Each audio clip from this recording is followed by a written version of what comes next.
Un afectuoso saludo para todos ustedes este día domingo. Qué privilegio más especial estar en la intimidad de su casa, en ese lugar privilegiado donde se encuentra ahora. Sin duda, en medio de todas las limitaciones para vernos, abrazarnos y saludarnos como acostumbramos, pues esto es algo que apreciamos mucho, que abran la intimidad del hogar para visitarles con el estudio de la palabra. Es un verdadero privilegio. Muchas gracias. Gracias por detenerse en lo que están haciendo para escuchar con atención los diferentes elementos que hemos preparado para ustedes. Eso es algo que le agradecemos mucho al Señor y rogamos sus oraciones para que el Señor haga que esto valga la pena, tanto en ustedes como en cada uno de nosotros. Quiero invitarlos a que tengamos un momento de oración para pedirle al Señor que bendiga este tiempo juntos. Amado Padre Celestial, queremos agradecerte por tu amor y misericordia para nosotros. Gracias por este día domingo que dedicamos a alabarte, a honrarte, a dedicar nuestra vida y nuestro corazón a ti. Queremos pedirte, Padre Celestial, que tú puedas cumplir tu promesa de aclarar las verdades de tu palabra en nuestro corazón. Que el Espíritu, que es ese regalo tan grande que tenemos como hijos tuyos, pueda cumplir, Señor, esa tarea de poder explicarnos la palabra. Que la palabra pueda moverse con libertad e ir profundamente hasta nuestro corazón. Padre, te pedimos que abras nuestra mente para poderla entender, que abras nuestro corazón para poderla poner por obra y nuestra responsabilidad de compartirla con otros. Padre, te lo pedimos en el nombre de Jesucristo. Amén. Cuando Gregor Samsa despertó aquel día, todo había cambiado para siempre. Gregor se había ido a la cama temprano, como acostumbraba, especialmente porque al día siguiente emprendería un nuevo viaje. Pero cuando esa mañana despertó de un sueño intranquilo y se encontró en la cama, se había transformado en un insecto monstruoso. Yacía sobre su espalda, dura como una caparazón, y al levantar un poco la cabeza, vio su abombado abdomen pardo cruzado por durezas en forma de arco. Sus numerosas patas, lastimosamente más delgadas en comparación con el resto de su envergadura, se agitaban desvalidas ante sus ojos. ¿Qué me ha sucedido?, pensó. No era un sueño. Gregor Samsa se había transformado en un escarabajo y su vida había cambiado para siempre. Esta narrativa de Franz Kafka es una buena ilustración de lo que todos estamos viviendo. Como alguien ha dicho muy bien, despertamos un día y el mundo había cambiado para siempre. En el resto de la narración, Gregor pasa por todas esas etapas por las que nosotros estamos pasando ahora. La negación, creyendo que lo que está pasando no es tan grave. Como en su caso, luego de un gran esfuerzo, logra levantarse e intenta ponerse los pantalones y hablar con su familia, solo para darse cuenta que ambas cosas son imposibles. Se ha transformado para siempre. Luego, tratar de esconderse de la realidad. En especial cuando el gerente de la compañía llegó para averiguar por qué no había salido de viaje. Pensar que, como él mismo dice, esto que está pasando es una ligera indisposición, un mareo que me ha impedido levantarme. Pero es cosa de minutos para retomar el control. A medida que pasan los días, él va comprobando que la vida como la conocía y él mismo han cambiado para siempre. Después, luego, a la etapa de confusión, donde él escucha a su familia a lo largo de 2 días conversar y discutir acerca de cómo debían de comportarse. Pero esto tampoco fue infructuoso, porque cuando finalmente se vieron frente a aquello en lo que se había convertido su hijo, no supieron cómo comportarse. Hasta que tristemente llegaron a la siguiente etapa, la de resignación, y fueron dejándolo abandonado poco a poco para intentar poder olvidar e imaginar que Gregor Samsa nunca había existido. Estoy seguro que nos identificamos con uno o varios de los elementos de este relato. Cada día nos enfrentamos a esta realidad que avanza sin freno, afectando a su paso a todos los países, sean pobres o ricos, desarrollados o subdesarrollados, y a su paso va dejando una senda marcada por los muertos que se acumulan cada día en las estadísticas y el temor que se va amontonando sobre nuestros corazones. En todos lados, no solo en los círculos cristianos, se escucha una y otra vez de diferentes maneras la misma pregunta.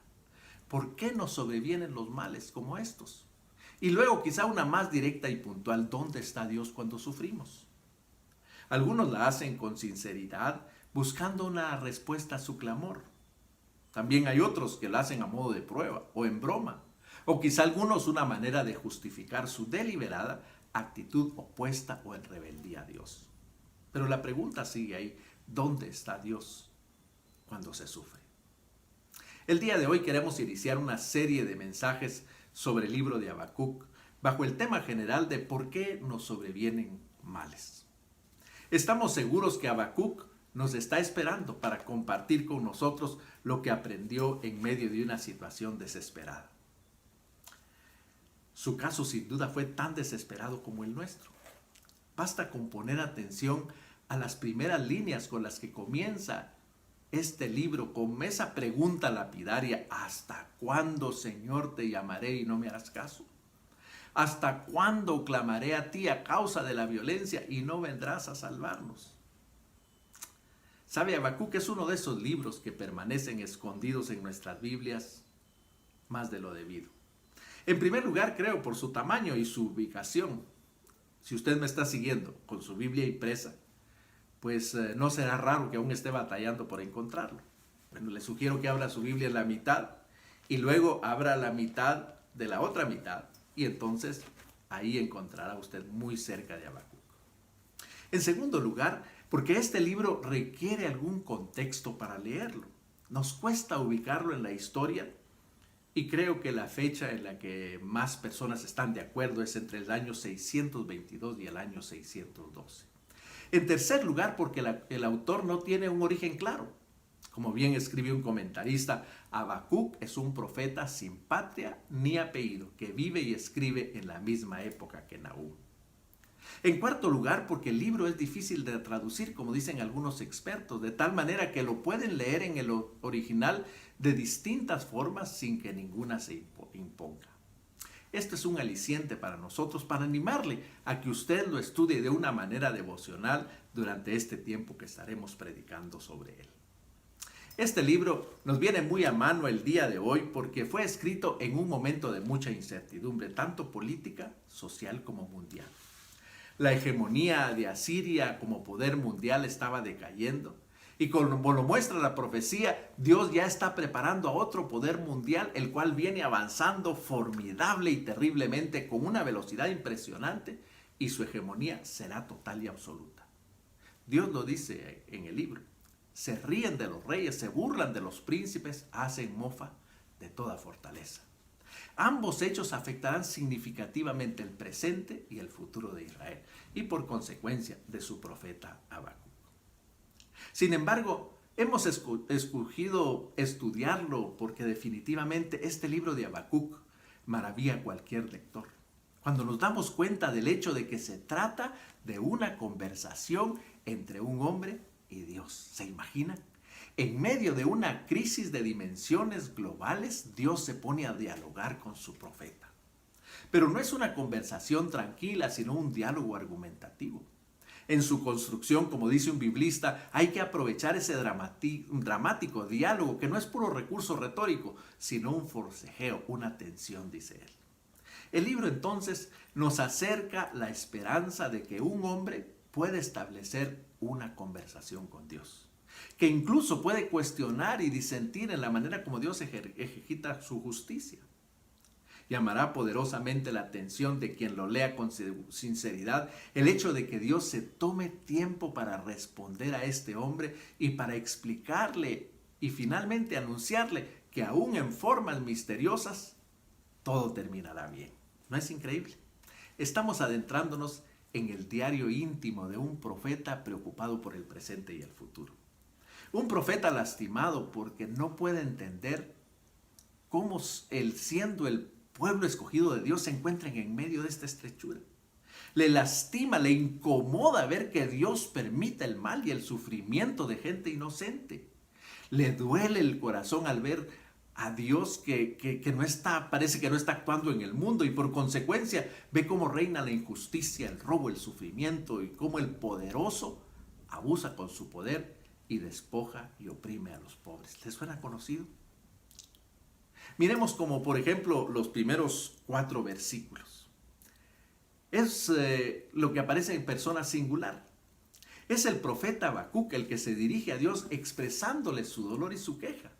Pero luego en el versículo 5 cambia al plural porque ahora es Dios el que habla y le dice ahora en singular: yo voy a hacer entre vosotros una cosa que ustedes no darán crédito aunque se les cuente. Y comienza a revelarle al profeta a modo de respuesta la información fehaciente de que él está activo y actuando en el mundo. Y aunque al profeta no le parezca, aunque sienta que está olvidado por Dios, Dios entra en conversación con su profeta acerca de las situaciones que están sucediendo a su alrededor. Al profeta le parece que todo ha salido del control, o incluso que Dios está perdiendo el control en medio de ellas. Dios entonces entabla un diálogo con su profeta para ayudarle a darse cuenta que el equipaje que tiene no le sirve para esta jornada del viaje, que necesita un nuevo equipaje, y Dios mismo le ayuda a hacer su maleta. Ayuda a poner en ella 3 elementos que necesita para estar preparado para lo que viene por delante. Sin duda el versículo clave de todo este libro, y quizá el más conocido, sea el que encontramos en el capítulo 2 y el versículo 4, donde dice: aquel cuya alma es recta es arrogante, pero el justo vivirá por su fe. Es un verso importante porque aparece justo en la respuesta que Dios da cuando acepta este reto del profeta para responder a su cuestionamiento. En nuestro caso, como cristianos en esta era de la iglesia, rápidamente saltamos a pensar que se trata de la fe como creer. Y aquel versículo de Hebreos 11:1 viene volando a nuestra mente, ¿no es cierto? Es pues la fe, la certeza de lo que se espera, la convicción de lo que no se ve. Sin embargo, para entender lo que significa la fe en este pasaje, tenemos que fijarnos cuidadosamente en cuál es el contexto en el que está escrito.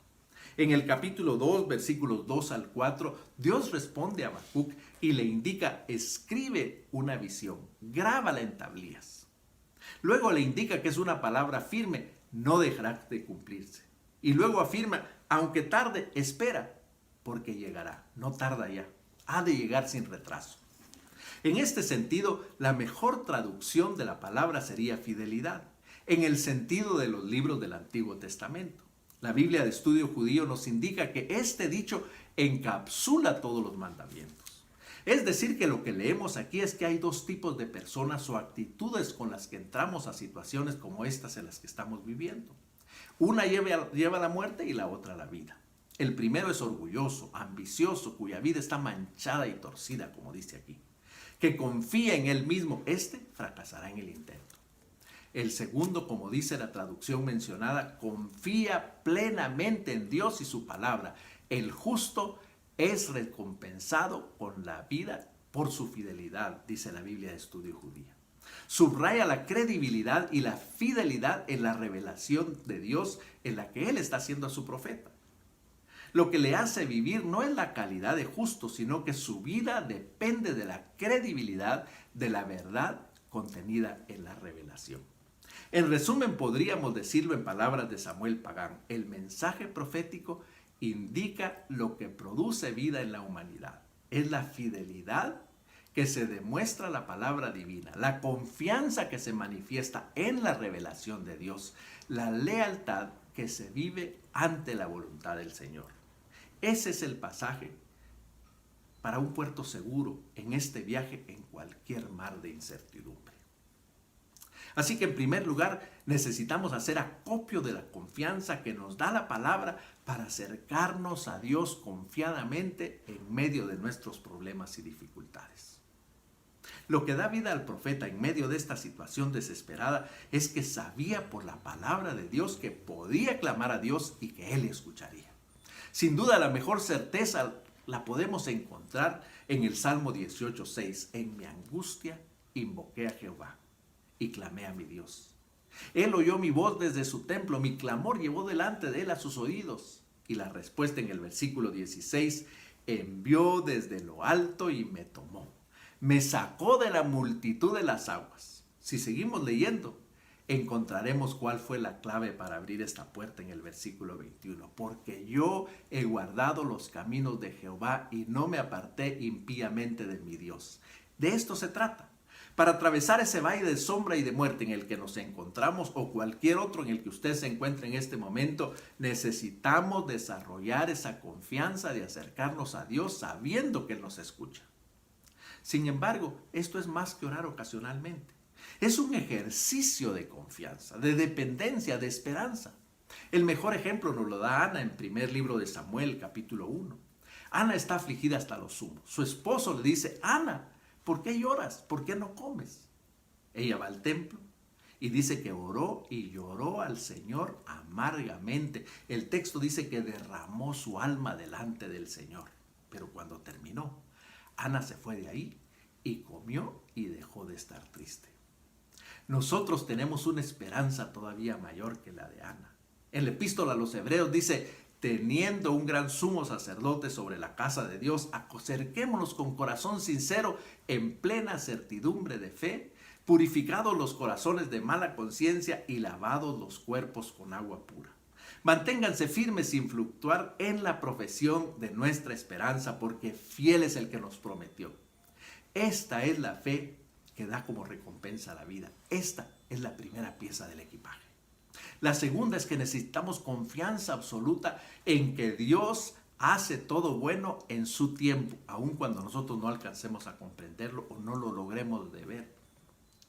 En los siguientes versículos vemos cómo Dios le demuestra a Habacuc que él sí lleva cuenta y razón de la maldad de los caldeos. Lo que vemos en los 5 oráculos al final del capítulo 2, a Dios advierte a cada nación, reino y gobernante que pagará por todo lo que ha hecho. Aquí habla a los que han despojado o empobrecido a otros, a ese comercio fraudulento de las grandes naciones que por su codicia empobrecen o destruyen a otros. También habla de los que construyen ciudades con violencia, de los que practican el abuso y la inmoralidad, de los que buscan satisfacción a costa de humillar a otros. De los idólatras, aquellos que confían en el leño y en la roca. Les recuerda que Dios sigue estando en su santo templo y reinando con poder de tal forma que, como dice al final del capítulo 2, toda la tierra guarda silencio delante de él. La intercesión de Habacuc en el capítulo 3 comienza con una afirmación de absoluta confianza en él. Vuelve a actuar, Señor, dice, en estos tiempos. Date a conocer en nuestros días, y si te enojas, recuérdate que eres compasivo. Esta es la segunda pieza de equipaje. Recordar que Dios sigue y seguirá reinando sobre todas las naciones y que cumplirá su promesa de que todo ayudará a bien, como leemos en Romanos 8:28. En tercer lugar, necesitamos someternos a su voluntad absolutamente, aun cuando todo parezca estar saliendo mal. El capítulo 3 es una oración, un himno, un canto, una súplica delante del Señor. Algunas versiones lo titulan Intercesión de Habacuc por los delitos inadvertidos. Se trata de un salmo que pone en relieve ese triunfo definitivo del Señor. Es un poema que declara la victoria divina, es un cántico de una seguridad futura. Es, podríamos decir, un recorrido en ese poder de Dios sobre los cielos, tierra, mar, de todas las criaturas. En realidad es una teofanía, una manifestación de Dios que llega a un punto culminante de este diálogo entre Dios y el profeta. Este último vio aterrorizado, escuchó con atención y como resultado le hace exclamar: lo escuché y me temblaron mis entrañas. Al oírlo, se estremecieron los labios. Entró escalofrío por los huesos y temblaron las piernas al andar. El profeta no puede más. Esta teofanía casi le ha hecho explotar el corazón y entonces termina este salmo con una oración donde somete absolutamente su vida, su voluntad, su presente y su futuro a la voluntad de Dios. Ahora sabe que lo que mejor puede hacer es confiar en el Señor, y así lo dice. En los versículos 17 al 19 del capítulo 3, aunque todavía no florece la higuera, ni hay uvas en los viñedos, Ni hay tampoco aceitunas en los olivos, ni los campos han tendido sus cosechas. Aunque no hay ovejas en los rediles, ni vacas en los corrales, yo me alegro por ti, Señor. Me regocijo en ti, Dios de mi salvación. Tú, Señor, eres mi Dios y fortaleza. Tú, Señor, me das pies ligeros como de cierva y me haces andar sobre mis alturas. Esa es justamente la condición en que el Señor quiere encontrarnos en este momento para actuar en nosotros, con nosotros, a través de nosotros, así como a nuestro alrededor. Creo que Habacuc nos invita a repetir esta oración con él, que le invito a repetir conmigo. Señor, no importa lo que pase a mi alrededor. Puede fallar todo aquello de lo que dependo para mi sustento. Pueden faltar todos los medios de trabajo y subsistencia de los que ahora dependo. Pero estoy seguro que no me fallará, Señor. Y eso llena de alegría mi corazón. Porque sé que aún con el último hálito de mi vida,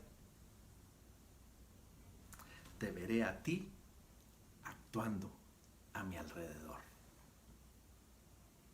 Amén. El profeta pasa por un proceso de transformación durante el desarrollo de este corto libro. Y es nuestra oración que eso mismo suceda con cada uno de nosotros, mientras disfrutamos de esta serie de predicaciones sobre el libro de Habacuc. Que la palabra del Señor pueda tocar su corazón, que su vida sea transformada y que usted pueda entablar ese diálogo real y fructífero con Dios, como lo hizo Habacuc. Los invito a que podamos alabar y adorar a nuestro Señor por medio de este canto.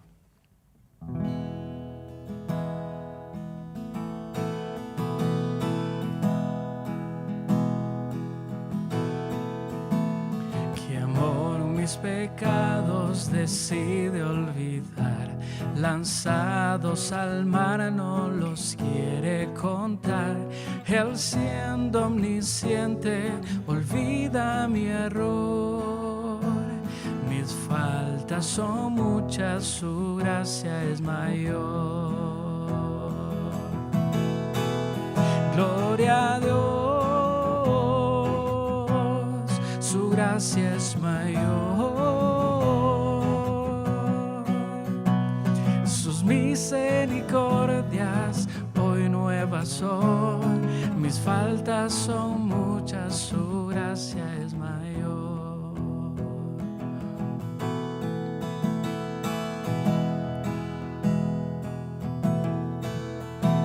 Paciente me aguarda en mi desviar, un padre que tierno me llama al hogar, recibe al débil y vil pecador. Mis faltas son muchas, su gracia es mayor. Gloria a Dios, su gracia es mayor. Sus misericordias hoy nuevas son, mis faltas son muchas, su gracia es mayor.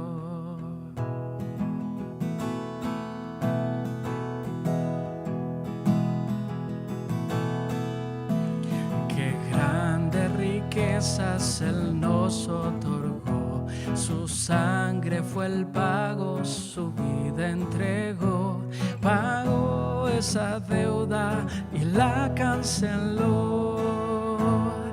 Mis faltas son muchas, su gracia es mayor. Gloria a Dios, su gracia es mayor. Sus misericordias hoy nuevas nuevas son, mis faltas son muchas, su gracia es mayor. Gloria a Dios, su gracia es mayor. Sus misericordias hoy nuevas son, mis faltas son muchas, su gracia es mayor. Mis faltas son muchas, su gracia es mayor. Mis faltas son muchas, su gracia es mayor.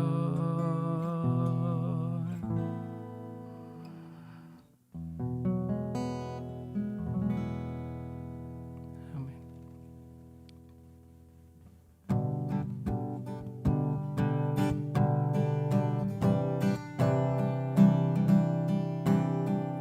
Te adoramos, acudimos a ti, solo a ti. Das consuelo, nuestro anhelo eres tú, solo eres tú. Pues por tu gracia fuerza hay para vivir. En tu presencia el temor pronto se irá y vencerás. Hosana, Hosana, tú eres Dios quien salva, digno de mi alabanza. Hosana, Hosana, ven reina entre nosotros, bienvenido eres Jesucristo.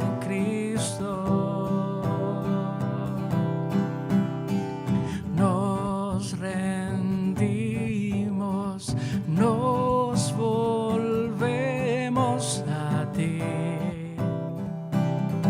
solo a ti. En tu reino tú derramas amor, tú das perdón, pues por tu gracia fuerza hay para vivir. En tu presencia el temor pronto será y vencerás. Hosana, Hosana, tú eres Dios quien salva, digno de mi alabanza. Hosana, Hosana, ven reina entre nosotros, bienvenido eres Jesucristo. Ven reina entre nosotros, bienvenido eres Jesucristo.